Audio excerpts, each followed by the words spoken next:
Cody Rhodes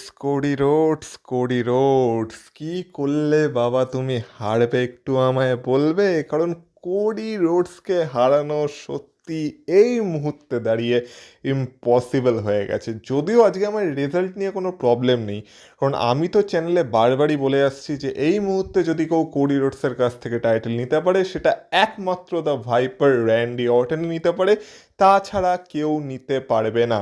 তাই আজকে result নিয়ে আমার কোনো রকম কোনো দুঃখ নেই, কিন্তু তবু আমার কিছু কথা বলার আছে। না না, শুধুমাত্র কোডি রোডসকে না, কোডি রোডস, গান্থার, স্যামিজেন, তিনজনকে নিয়েই আজকে কথা হবে।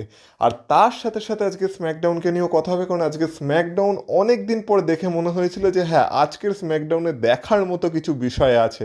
কিন্তু অ্যাকচুয়ালি কি স্ম্যাকডাউন ভালো হয়েছিল, তো সেটা নিয়ে এই ভিডিওতে কথা হবে।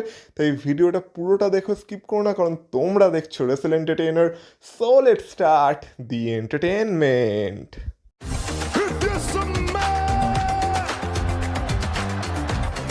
Acknowledge me.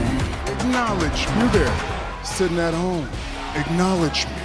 সবার প্রথমে ব্লাড লাইন রিলেটেড কি স্টোরি চলছে সেটা নিয়ে একটু কথা বলা যাক, যেখানে সবার প্রথমে কথা বলি কিং অফ দ্য রিং কোয়ালিফায়ারের সেমিফাইনাল ম্যাচের, যেটা হচ্ছিল জে উসো ভার্সেস জিভন ইভেন্টসের মধ্যে। প্রথম কথা হচ্ছে, আমি জানি তোমাদের মধ্যে অনেকেই জে উসোকে পছন্দ করো না, তোমরা মনে করো জে উসো তার প্রত্যেকটা ম্যাচে বেশিরভাগ ক্ষেত্রে বচ করে থাকে। আর হ্যাঁ, কথাটা কোনো না কোনো অংশে সত্যি, কিন্তু আজকের ম্যাচটা যারা দেখোনি তাদেরকে বলবো আজকের ম্যাচটা একবার দেখো। আর আজকের ম্যাচটা সত্যি একটা দুর্দান্ত ম্যাচ ছিল, যেখানে জে উসো ভালো পারফরমেন্স দিয়েছে। সে এই ম্যাচে কোনো রকম কোনো বচ সেইভাবে করেনি, মানে বচ করেনি বললেই চলে। আর অ্যাকচুয়ালি ম্যাচটা দুর্দান্ত ম্যাচ ছিল, আর ম্যাচের রেজাল্টও ঠিকঠাক বেরিয়েছে। যখন আমরা দেখতে পেয়েছি যে স্পিয়ারের মাধ্যমে জে উসো জীবন ইভেন্টসকে এই ম্যাচে হারিয়ে দিয়েছে আর কিং অফ দ্য রিংয়ের ফাইনালে চলে গেছে, যেখানে এবার সে মুখোমুখি হতে চলেছে ওবা ফেমির।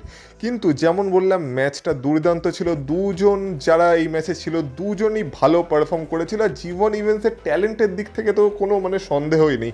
আমি তো বলেছিলাম জীবন ইভেন্টসকে ডাব্লিউডাব্লিউ পুশ করতে চাইছে, খুবই ভালো কথা। কিন্তু সামার স্ল্যামে ওয়ার্ল্ড চ্যাম্পিয়নশিপ ম্যাচে জীবন ইভেন্টস এই মুহূর্তে আমাদেরকে সেইভাবে এন্টারটেইন করতে পারবে না, তাই জীবন ইভেন্টসকে দূরে রাখাই ভালো। আর ডাব্লিউডাব্লিউ সেই ডিসিশন নিয়েছে। কিন্তু যেহেতু জীবন ইভেন্টসের পারফরমেন্স এই ম্যাচে ভালো ছিল, তাই আমরা দেখতে পেয়েছি যে জে উসো ম্যাচের শেষে জীবন ইভেন্টসকে তার প্রাপ্য সম্মানটুকু দিয়েছে। কিন্তু জে উসো তো চলে গেছে কিং অফ দ্য রিংয়ের ফাইনালে, কিন্তু এবার ওবা ফেমিকে কি সে হারাতে পারবে? কিন্তু এই ম্যাচের আগে আমরা দেখেছিলাম যে আমাদের এমএফটি মানে সোলো সিকোয়ার দুই সাঙ্গোপাঙ্গ তালাটোঙ্গা আর টামাটোঙ্গা, তাদের একটা ট্যাগ টিম চ্যাম্পিয়নশিপের ম্যাচও ছিল against R Truth and Damian Priest. আর সেই ম্যাচে তালাটোঙ্গা আর টামাটোঙ্গা বারবার বলে দিয়েছিল সোলো সিকোয়াকে যে তুই আমাদের ম্যাচে কোনো রকমভাবে ইন্টারফেয়ার করিস না, কারণ তোর সাথে এখন ব্লাড লাইনের পাঙ্গা চলছে, আর আমরা চাই না কোনোভাবে তোর ফ্যামিলি বিজনেসের জন্য আমরা আমাদের ট্যাগ টিম চ্যাম্পিয়নশিপ ম্যাচে হেরে যাই। কিন্তু আমরা দেখতে পাই যে সোলো সিকোয়া তাদের ম্যাচে ইন্টারফেয়ার করার চেষ্টা করেছিল, আর সোলো সিকোয়ার কারণে তালাটোঙ্গা ডিস্ট্র্যাক্টেড হয়, তালাটোঙ্গার কারণে টামাটোঙ্গা ডিস্ট্র্যাক্টেড হয়। ওই দিক থেকে ড্যামিয়ান প্রিস্ট সোলো সিকোয়াকে অ্যাটাক করে, আর এই সুযোগটাকে কাজে লাগিয়ে আর্ট-ট্রুথ আজকে টামাটোঙ্গাকে পিন করে তাদের tag team championship successfully written করে নেয়। আর তারপর আমরা দেখতে পাই টামাটোঙ্গা আর তালাটোঙ্গা সোলো সিকোয়াকে ছেড়ে চলে যায়, মানে এখন সোলো সিকোয়া পুরো একা হয়ে গেছে। আর এই ম্যাচের আগেও আমরা একটা ব্যাকস্টেজ সেগমেন্ট দেখেছিলাম, যেখানে আমরা আবার সোলো সিকোয়া আর জেকব ফাটুকে দেখেছিলাম। আর জেকব ফাটু সোলো সিকোয়াকে বলেছিল যে দেখ, আমি সেই বিষয় নিয়ে কথা বলতে আসিনি, হ্যাঁ একটা কথা আমি বলতে পারি, তোর কাছে সময় এখন খুব কম আছে, আর রোমান রেন্স যেটা বলেছে তোর সেটা শুনে নেওয়া উচিত। আর আজকে আমি স্ম্যাকডাউনে এসেছি শুধুমাত্র এইটা ইনশিওর করতে, যাতে জে উসোর ম্যাচে কোনো রকমভাবে কেউ ইন্টারফেয়ার না করতে পারে। আর যখন আমরা দেখতে পাই যে তালাটোঙ্গা টামাটোঙ্গা সোলো সিকোয়াকে ছেড়ে চলে যায়, তখন আবার আমরা জেকব ফাটু আর সোলো সিকোয়ার মধ্যে একটা সেগমেন্ট দেখতে পাই, যেখানে সোলো সিকোয়া জেকব ফাটুকে বলে যে আমি বুঝতে পেরেছি তুই স্ম্যাকডাউনে কেন এসেছিস, তুই আমার সাথে মাইন্ড গেম খেলতে চাইছিস। রোমান রিংস কী চাইছে আমি বুঝতে পারছি, রোমান রিংস আমার ফ্যামিলির সাথে মেস আপ করতে চাইছে, কিন্তু তুই যখন রোমান রিংসের হয়ে কথা বলতে এসেছিস, তুই রোমান রিংসকে গিয়ে বলে দে যে যদি রোমান রিংস আমার ফ্যামিলির সাথে মেস আপ করতে চায় আমার শোতে এসে, তাহলে আমিও তার শোতে যাব, যাব আর তার ফ্যামিলির সাথে মেস আপ করবো। তো এইভাবে সোলো সিকোয়া আজকে রোমান রিংসকে ওয়ার্নিং দিয়ে দিয়েছে জেকব ফাটুর মাধ্যমে। আর এমনিও যেমন আজকে স্ম্যাকডাউনে আমরা দেখলাম যে সোলো সিকোয়ার কাছে তার এমএফটিরা আর নেই, মানে তালাটোঙ্গা আর টামাটোঙ্গা তো প্রায় সোলো সিকোয়ার উপর থেকে ভরসা হারিয়েই ফেলেছে। তো এই মুহূর্তে দাঁড়িয়ে যদি তাদের ভরসা আবার সোলো সিকোয়া অর্জন করতে না পারে, তাহলে সোলো সিকোয়ার কাছে এখন একটা রাস্তাই খোলা থাকবে, সেটা হচ্ছে আবার রোমান রিংসের কাছে ফিরে গিয়ে রোমান রিংসের আন্ডারেই কাজ করা। তো এইটা ছাড়া আমার মনে হচ্ছে না সোলো সিকোয়ার কাছে আর কোনো অপশন খোলা আছে বলে, কিন্তু তবু সোলো সিকোয়ার লাস্ট একটা চেষ্টা তো করবে যাতে সে কোনোভাবে তালাটোঙ্গা আর টামাটোঙ্গাকে আবার তার দলে আনতে পারে আর রোমান রিংসের এগেনস্টে যেতে পারে, যদিও আমার মনে হচ্ছে সেখানেও সে ম্যাসিভলি ফেল করতে চলেছে। কিন্তু এই সব স্টোরি লাইন কোনোভাবে যে উসোকে কিং অফ দ্য রিংয়ের ফাইনালে কস্ট করবে কিনা সেইটা দেখার বিষয় আছে। আর ওদিক থেকে তো আমরা এটাও দেখতে পাচ্ছি যে রোমান রিংস জেকব ফাটুকে সেথ রলিন্সের পেছনেও ছেড়ে দিয়েছে। তো এখন স্টোরি লাইনটা অনেকটা ইন্টারেস্টিং হয়ে গেছে। আর আমি যেমন বারবার তোমাদেরকে প্রত্যেকটা ভিডিওতে বলছিলাম যে ব্লাড লাইনের এই একটা স্টোরির মাধ্যমে ডাব্লিউডাব্লিউ অনেকগুলো রাস্তা খুলে রেখেছে, আর এখন ডাব্লিউডাব্লিউ যেই রাস্তায় যেতে চায় সেই রাস্তাতেই যেতে পারে। তো ব্লাড লাইন রিলেটেড যা আজকে স্ম্যাকডাউনে হয়েছে প্রত্যেকটাই সেন্স বানাচ্ছিল, আর এইভাবেই ব্লাড লাইনের একটা স্টোরি রয়ের সাথে সাথে স্ম্যাকডাউনকেও ইন্টারেস্টিং করে তুলছে। এছাড়া যদি কথা বলা হয় তাহলে স্ম্যাকডাউনে আজকে আমরা ড্যান হজনকে দেখতে পেয়েছিলাম, যেখানে ড্যান হজন তো মিজ আর কিট উইলসনকে পুরো নিজের কন্ট্রোলে করে নিয়েছে। এখন ড্যান হজনের কথা মতোই তারা চলছে, কিন্তু ড্যান হজনের কথা বাদ দিলে আজকে আমরা ইউনাইটেড স্টেটস চ্যাম্পিয়নশিপের জন্য একটা নাম্বার 1 কন্টেন্ডার ম্যাচও দেখতে পাই, যেখানে কার্মেলো হেইস ফেস করছিল রিকি সেন্সকে। আর সেই ম্যাচে আমরা দেখতে পাই টার্নবাকল এক্সপোজ হয়ে যায়, সেখানে গিয়ে কার্মেলো হেইসের মাথা লাগে, আর সেই সুযোগটাকে কাজে লাগিয়ে রিকি সেন্স আজকে কার্মেলো হেইসকে পিন করে দিয়েছে আর হয়ে গেছে number 1 contender for United States championship. আর এখন সে নাইট অফ চ্যাম্পিয়ন্সে একটা চ্যাম্পিয়নশিপ অপরচুনিটিও পেতে চলেছে, আর শুধুমাত্র মেন্স ইউনাইটেড স্টেটস চ্যাম্পিয়নশিপের জন্য না, আজকে আমরা এটাও দেখতে পেয়েছি যে আমাদের টিফিনি স্ট্র্যাটন, যে হলো আমাদের current women's United states champion, তারও ম্যাচ নাইট অফ চ্যাম্পিয়ন্সের জন্য সেট হয়ে গেছে। এছাড়া কুইন অফ দ্য রিংয়ের যে ফাইনাল হতে চলেছে সেইখানেও কারা কারা কম্পিট করতে চলেছে সেটাও আমরা পেয়ে গেছি, কারণ আজকে কুইন অফ দ্য রিংয়ের সেমিফাইনাল ম্যাচ ছিল, আর এইটা ছিল আজকে স্ম্যাকডাউনের মেন ইভেন্ট, যেখানে শার্লেট ফ্লেয়ার ফেস করছিল লিভ মর্গানকে। এবার আমরা শুরুতেই দেখতে পাই যে আমাদের টিফিনির চ্যালেঞ্জার মানে যে হলো জেট কার্গিল, সে আর তার টিম মিলে শার্লেট ফ্লেয়ারকে তো আগেই মানে ম্যাচের আগেই অ্যাটাক করে দেয়, তখনই বোঝা যাচ্ছিল যে শার্লেট তো কোনোভাবেই আর এই ম্যাচটা জিতছে না। কিন্তু তবু শার্লেট যেহেতু কুইন, তার জন্য শার্লেট একটু দেখায় যে না আমি ম্যাচে কম্পিট করতে পারবো, যদিও তাকে বারবার বলা হয় যে সে এখন মেডিকেলি ইনজিওর্ড আছে, তো সেই কারণে সে যেন কম্পিট না করে, কিন্তু না, শার্লেট তো কম্পিট করবে। আর এই সুযোগটাকে লিভ মর্গান কাজে লাগিয়েছে, তার যে ইনজিওর্ড লেগ ছিল সেটাকে মানে সেই ইনজুরিটাকে লিভ মর্গান ভালো মতো এই ম্যাচে কাজে লাগিয়েছে, আর লাস্টে সেই ইনজুরিটাকে কাজে লাগিয়ে লিভ মর্গান এই ম্যাচটা জিতেও যায় মেইন ইভেন্টে। আর আমরা দেখতে পাই অ্যালেক্সা ব্লিস ও শার্লেট ফ্লেয়ারকে সাপোর্ট করার জন্য ছিল, কিন্তু আলটিমেটলি লিভ মর্গান জিতে কুইন অফ দ্য রিংয়ের ফাইনালে চলে গেছে। এবার কুইন অফ দ্য রিংয়ের ফাইনাল হতে চলেছে লিভ মর্গান আর ইও স্কাইয়ের মধ্যে, আর সেখানে যদি লিভ মর্গান জিতে যায় তাহলে হয়তো সামার স্ল্যামে লিভ মর্গান নিজেকেই চ্যালেঞ্জ করে দেবে, কারণ রিয়া রিপ্লে তো এই মুহূর্তে ইনজিওর্ড আছে। তাহলে লিভ মর্গান আর কোন চ্যাম্পিয়নকে চ্যালেঞ্জ করবে, তাহলে সে হয়তো আয়নার সামনে দাঁড়িয়ে নিজের সাথেই নিজে সামার স্ল্যামে ম্যাচ করে নেবে, এখন এটাই মনে হচ্ছে।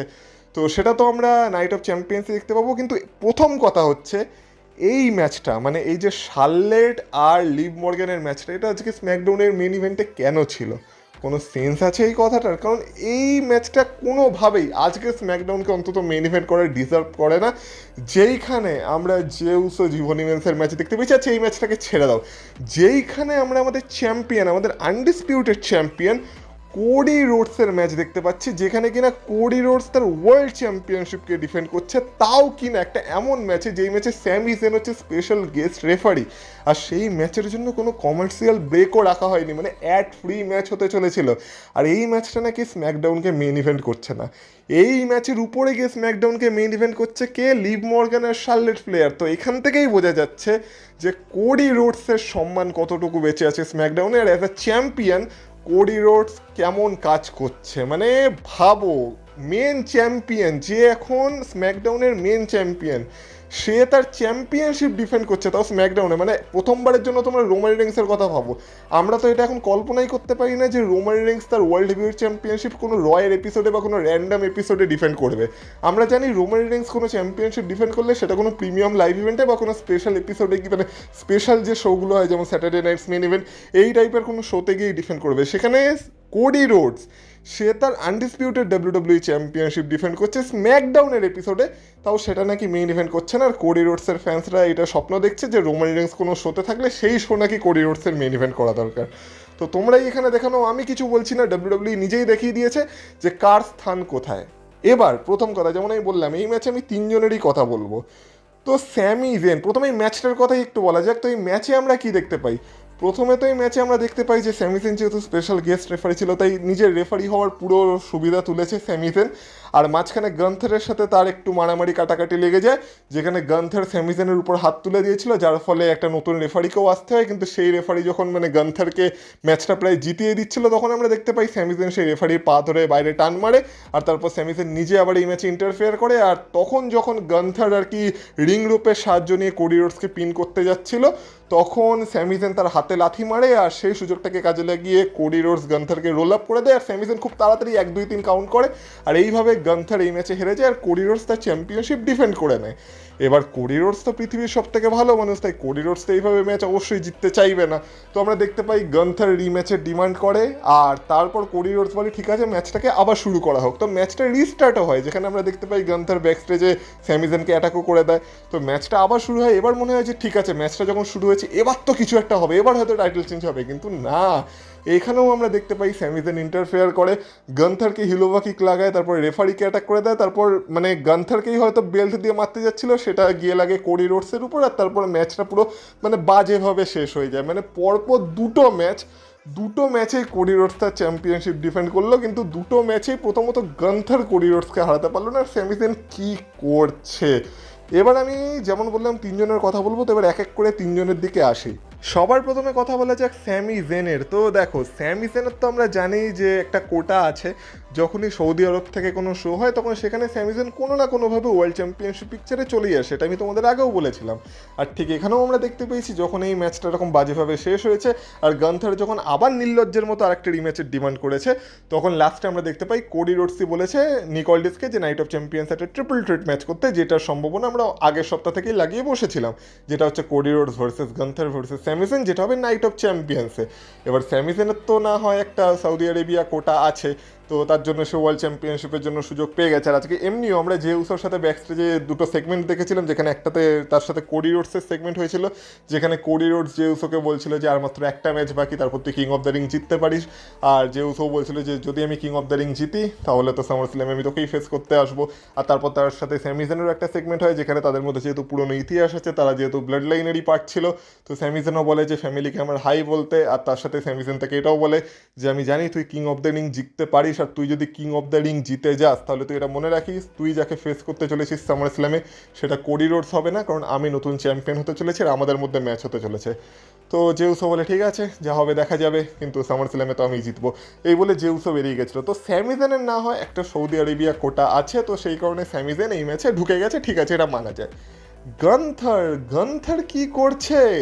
গান্থার বলো গুন্থার বলো যাই বলো না কেন, কিন্তু গান্থার যে কিনা গোল্ডবার্গকে রিটায়ার করেছে, যে কিনা জন সিনাকে রিটায়ার করেছে, যে কিনা এজে স্টাইলসকে রিটায়ার করেছে, সে কোডি রোডসকে হারাতে পারছে না। তাও কি সে নিজে স্যামি জেনকে স্পেশাল গেস্ট রেফারি হিসেবে এনেছিল, তবু সে স্যামি জেনকে অ্যাটাক করে দিয়েছে। জানে স্যামি জেনের মাথা এখন এমনি হড়কে আছে, তার উপর সে স্যামি জেনকে রাগাচ্ছে, স্যামি জেনের উপর অ্যাটাক করছে, এই করে সে নিজের অপরচুনিটিকেই শেষ করছে। আর এইভাবে সে কোডি রোডসকে এখনও হারাতে পারছে না, যে কিনা এত বড় বড় লেজেন্ডদেরকে রিটায়ার করেছে। তো এইভাবে গান্থার তো নিজের ক্রেডিবিলিটিকে পুরোপুরি শেষ করে দিচ্ছে। আর এই কোডি রোডসের সাথে ফিউডের পর আমার মনে হয় না গান্থারের আর কোনো সম্মান বেঁচে থাকবে বলে। আর ফাইনালি আসি আমি কোডি রোডসের কথায়। তো যেমন বললাম প্রথমে তো as a champion Cody Rhodes কেমন কাজ করছে সেটা তো দেখাই যাচ্ছে, যেখানে কিনা তার শোতে চ্যাম্পিয়নশিপ ডিফেন্ড করা সত্ত্বেও লিভ মর্গান আর শার্লেট ফ্লেয়ারের ম্যাচ শোকে মেইন ইভেন্ট করছে। আর তাছাড়া কোডি রোডস কীভাবে হারবে ভাই? গান্থার স্যামি জেন এরা যদি একসাথে থেকেও কোডি রোডসকে না হারাতে পারে, তাহলে কোডি রোডসকে হারাবেটাকে? যেমন আমি ভিডিওর শুরুতেই বললাম রেজাল্ট নিয়ে আমার কোনো প্রবলেম নেই, কারণ আমিও তো বারবার বলছি যে কোডি রোডসকে এই মুহূর্তে যদি হারাতে হয় তাহলে সেটা একমাত্র র্যান্ডি অটনের মাধ্যমেই হারানো উচিত। কিন্তু সেইটার জন্য গান্থারের ক্যারেক্টারটাকে এইভাবে নষ্ট করার কি আছে? মানে সে পরপর কোডি রোডসের সাথে একটার পর একটা ম্যাচ করেই যাচ্ছে আর প্রত্যেকটা ম্যাচেই হারছে। আর আমার মনে হয় না নাইট অফ চ্যাম্পিয়ন্স অন্য কিছু হবে বলে, যতই স্যামি জেন আর গান্থার ট্রিপল থ্রেট ম্যাচে থাকুক না কেন, আলটিমেটলি জেতা তো কোডি রোডসেরই উচিত, কারণ র্যান্ডি অর্টন এখনো ফিরে আসেনি। আর যদি র্যান্ডি অর্টন সেই ম্যাচে ফিরে আসে আর যদি কোনোভাবে ম্যাচটা ফেটাল 4 হয়ে যায়, তাহলে আমি ভেবে দেখবো যে সেখানে কোডি রোডসের হারা উচিত কি না। কিন্তু বাকি তো আমার মনে হয় না যে যতদিন না র্যান্ডি অর্টন ফিরছে ততদিন কোডি রোডসের ম্যাচ হারা উচিত বলে। তো সেটা তো ঠিক আছে, কিন্তু তাই বলে এরকম মানে কোডি রোডসকে এমনই দেখাচ্ছে ডাব্লিউডাব্লিউই যে যাকে কিনা কেউ কোনোভাবেই, না তো চিটিং করে না তো সৎপথে, কোনোভাবেই হারাতে পারবে না। মানে কোডি রোডস একদম আনটাচেবল, মানে তাকে ধরা ছোঁয়ার বাইরে। মানে তাকে হারানো তো দূর, তাকে যদি কেউ বলেও দেয় যে আমি তোকে চ্যাম্পিয়নশিপের জন্য হারাতে চাই, তাহলে হয়তো তাকেও ডাব্লিউডাব্লিউ থেকে বের করে দেওয়া হবে। মানে এমন জায়গায় চলে গেছে এখন ট্রিপল এইচের নজরে কোডি রোডস। তো কী করছে ট্রিপল এইচের সাথে কোডি রোডস ব্যাক স্টেজে, সে তো তারা দুজনেই জানে। কিন্তু কোডি রোডস ভাই সত্যি easy to find but hard to beat. কিন্তু যাই হোক না কেন, যে চ্যাম্পিয়ন নিজের শোতেই চ্যাম্পিয়নশিপ ডিফেন্ড করে মেইন ইভেন্ট করতে পারে না, তার তো এই স্বপ্ন দেখা ছেড়ে দেওয়াই উচিত যে রোমান রেন্সের মতো চ্যাম্পিয়ন যদি কোনো শোতে থাকে তাহলে সেই show Cody Rhodes main event করবে। এই স্বপ্ন তো কোডি রোডস আর কোডি রোডসের ফ্যান্স তোমাদের দুজনেরই ছেড়ে দেওয়া উচিত। কারণ দেখো, নিজেরাই দেখে নাও, আমি কিছু বলছি না, নিজেরাই নিজেদের চ্যাম্পিয়নের হাল দেখে নাও। তো এই হলো ব্যাপার। এবার এটা শুনে কার খারাপ লাগবে কার ভালো লাগবে জানি না, কিন্তু যেটা ফ্যাক্ট সেটা ফ্যাক্ট।